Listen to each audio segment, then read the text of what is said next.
Today we are looking at the common law. The term common law has a number of different meanings which can be confusing for the non-English speaker. The term can best be understood by reference to its historical development.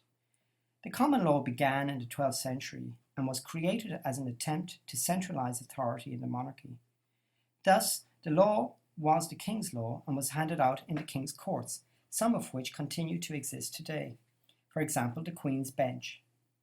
Case law developed by these courts was described and continues to be described as the common law and includes areas such as contract law and tort law. Thus, we can say contract law is common law case law insofar as it was and continues to be primarily developed by the common law courts. Subsequently, due to problems with the common law, an alternative system of law was developed by the King's Chancellor. As the Chancellor at the time was frequently a priest, this new system of law was developed by reference to Christian notions of right and wrong and came to be known as equity.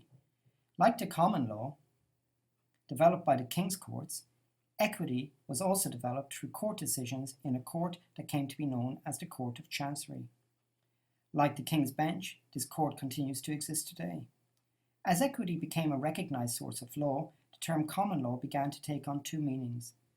The first, referring specifically to common law case law developed by the King's Courts, and a second, more general meaning, referring to case law coming from either the King's Courts or the Court of Chancery. After the Glorious Revolution in 1688, sovereignty was no longer vested in the King, but in the Parliament. Thus, law developed by Parliament became the supreme source of law in England. As a result, the meaning of the term common law was expanded to take parliamentary law into consideration.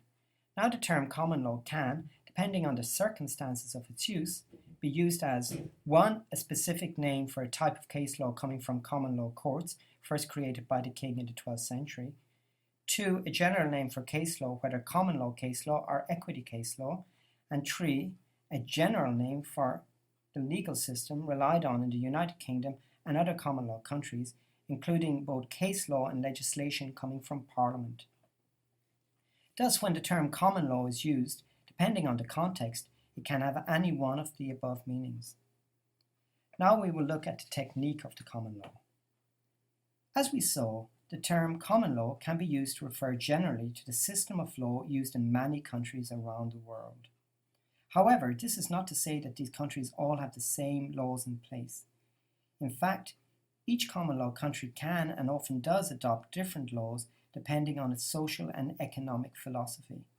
Nonetheless, all these countries to varying degrees adopt the approach of the common law, and it is this similarity that makes them common law countries. There are three basic similarities in the approach adopted by common law countries.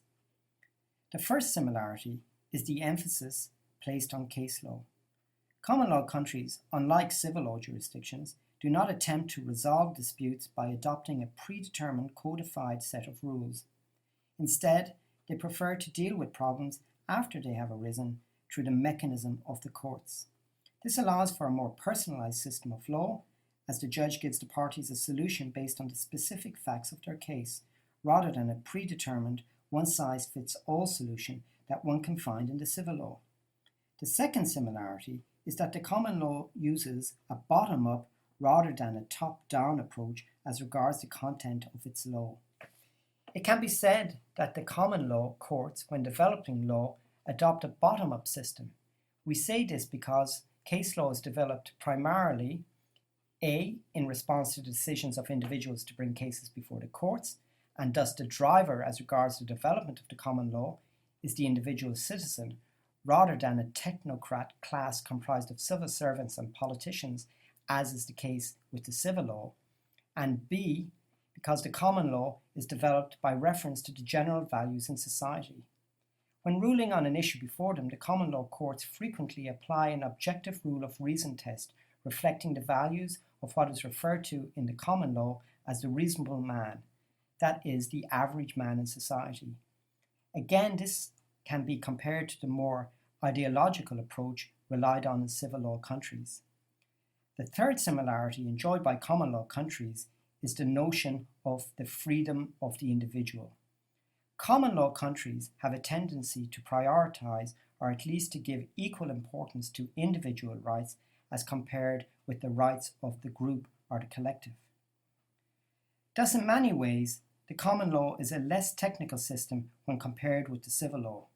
Above all, it tries to reinforce the values that actually exist in society rather than promoting an ideological creed. However, as the role of Parliament is growing in common law countries and the role of case law is reduced, the common law is increasingly resembling the civil law. We hope you enjoyed this discussion of the common law.